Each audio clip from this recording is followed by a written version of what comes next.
भगवान जैसा था, लेकिन एक फर्क था कि उद्धव जी को ज्ञान का अभिमान था।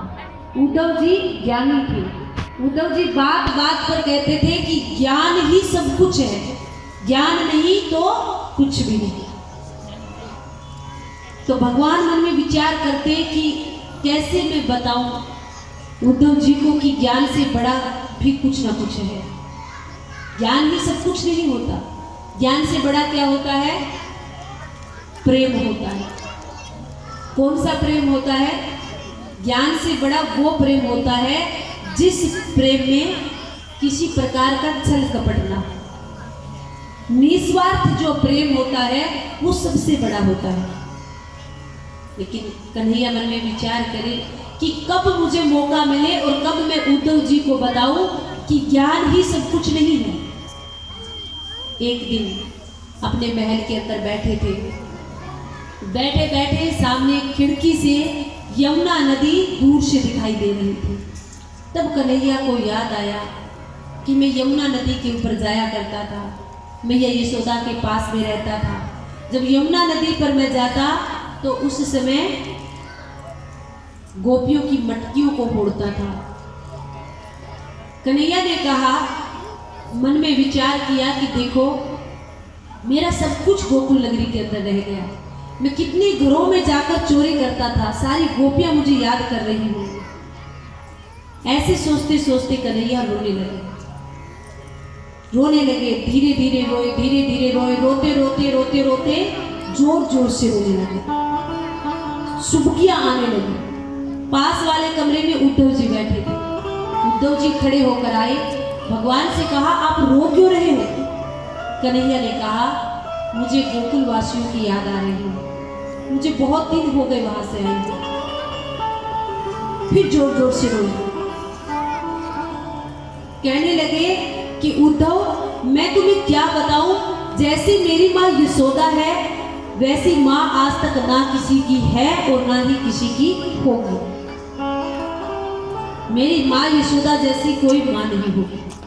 मैं चोरी करता, मैं लोगों के घरों में जा जाकर रोज उल्हाने लेकर आता। रोज सारी गोपियां दरवाजे पर खड़ी होकर मेरी माँ को भला बुरा कहती, फिर भी मेरी माँ मुझसे और ज्यादा प्रेम करती। डांटती नहीं बल्कि और ज्यादा प्रेम करती। मैंने मेरी माँ यशोदा को एक भी सुख नहीं दिया, फिर भी मेरी माँ ने मुझे इतना प्यार दिया, इतना प्रेम दिया। मेरा रोज इंतजार करती। अगर मैं एक दिन भी लेट हो जाता, गऊ चराने के लिए गया होता, एक दिन भी लेट हो जाता तो मेरी माँ दरवाजे पर खड़ी होकर टकटकी लगाकर मुझे देखती कि कब मेरा कन्हैया घर आएगा और कब भोजन करेगा। आज मुझे मेरी माँ की याद आ रही है। आज मुझे उन गोपियों की याद आ रही है कि एक बार क्या हुआ कि मेरी माँ ने मुझे समझाया कि कन्हैया तो इनकी मटकियां मत फोड़ा कर, इन गोपियों के पास में और कुछ भी नहीं है। ये दूध दही की मटकी लेकर जाती हैं और इन्हें बेचकर अपना 2 समय का भोजन बनाती हैं और तू इनकी मटकियों को फोड़ देता है।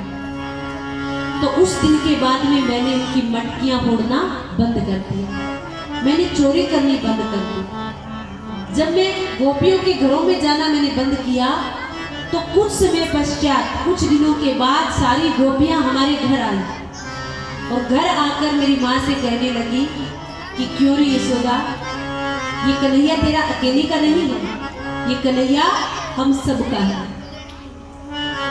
हम भूखी जब नहीं रहती जब ये आकर हमारी मटकियां फोड़ता है, बल्कि भूखी तो हम जब रहते हैं जब इस कन्हैया को हम देख नहीं पाते। जिस दिन इसको देखती नहीं उस दिन हमें भूख और प्यास नहीं लगती।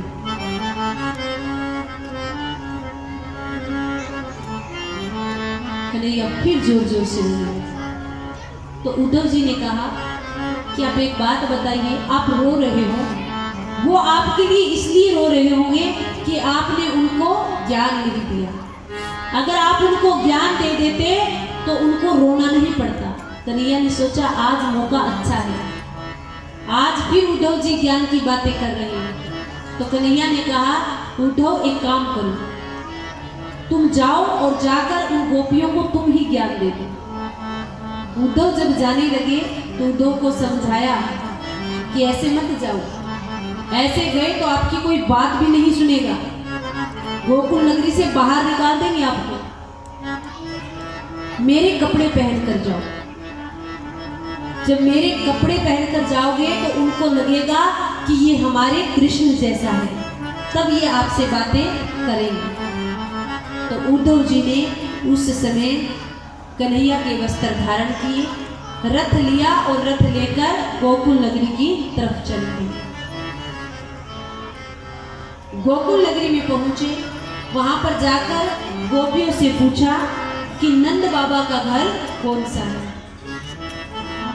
गोपियों ने कहा कि ऐसा आदमी हमने हमारे जीवन में पहली बार देखा है जो पूछ रहा है कि नंद बाबा का घर कौन सा है। वरना तो जब यहाँ पर कन्हैया रहा करते थे तो सब नंद बाबा का घर जानते थे, क्योंकि कन्हैया नटखट इतने थे, सभी का आना जाना नंद बाबा के घर में लगा रहता था। गए, अंदर जाकर देखा तो कन्हैया ने बताया था कि ऐसे ऐसे मेरे पिताजी मिलेंगे, ऐसी मेरी माँ मिलेगी। आवाज लगाई, नंदराय कोई घर है? तो उस समय नंद बाबा जी जब बाहर आए तो देखा कि नंद बाबा का जो मुंह था वो सूख चुका था, सारा शरीर सूख चुका था, आंखें थी वो अंदर की तरफ धंस गई थी,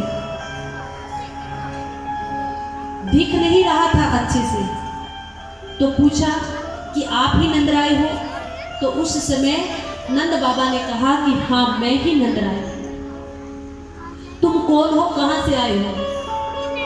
तो उद्धव जी ने कहा कि मैं कन्हैया का मित्र हूं, कन्हैया का सखा हूं। जब ये सुना तो नंद बाबा ने कहा कि कन्हैया आप नहीं, खुद नहीं आया जो तुम्हें भेज दिया। तो उस समय जोर जोर से रोने लगे नंद बाबा, मैया यशोदा रोने लगी। तो उद्धव जी कहने लगे आप रो क्यों रहे हो? आपको ज्ञान नहीं, आप इसीलिए रो रहे हो, आप रोना बंद करो। अगर आपको ज्ञान होता तो आपकी आंखों से आंसू नहीं आते, इसका मतलब आपको ज्ञान ही नहीं है। आप किसके लिए रो रहे हो? कन्हैया के लिए। वो कन्हैया अकेले आपके नहीं है, बल्कि वो कन्हैया समस्त संसार के हैं। वो कोई साधारण नहीं है, बल्कि वो तो भगवान है। जैसे ही उद्धव ने कहा कि कन्हैया भगवान है, तो उस समय नंद बाबा ने कहा कि एक शब्द भी आगे मत बोल जाओ। तुम किसको भगवान कहते हो? भगवान कौन है? भगवान का जब नाम आता है तो सबसे पहले क्या आता है? सत्यम परम धीमहि। सत्य ही भगवान है। और तुम मेरे बेटे की तुलना भगवान से कर रहे हो। मेरा बेटा तो बात बात पर झूठ बोलता था, वो भगवान कैसे हो सकता है? और तुमने कह दिया वो भगवान है। भगवान किसी के घर चोरी कर सकते हैं? मेरा बेटा रोज घर घर में जाकर चोरी करता था, तो भगवान नहीं। भगवान कैसे है? भगवान तो समस्त संसार के लोगों को एक भाव से देखते हैं, लेकिन मेरा कन्हैया तो हमारे घर में तो चोरी कभी करता नहीं था। जा जाकर कभी किसी के घर में चोरी करता, कभी किसी की मटकियां फोड़ देता। भगवान किसी को परेशान नहीं करते, उसने तो पूरी गोकुल नगरी को परेशान किया था। मेरा बेटा भगवान नहीं है, उसे भगवान मत बोल देना। और दूसरी बात, जब बेटे माँ बाप को घर से निकाल देते हैं या माँ बाप को बच्चे छोड़कर चले जाते हैं, तो माँ बाप किसके सहारे रहते हैं? भगवान के सहारे रहते हैं। हमारा बच्चा हमें छोड़कर चला गया है, अब हम एक सहारे जीवित हैं, वो है भगवान के। और अगर आपने कह दिया कि वो ही भगवान था, तो इसका मतलब हमारा भगवान हमें छोड़कर चला गया। फिर गोपियाँ आई। गोपियाँ जब विलाप करने लगी तो गोपियों को भी उद्धव जी ने समझाया। तो उस समय उठो सूठो भोगे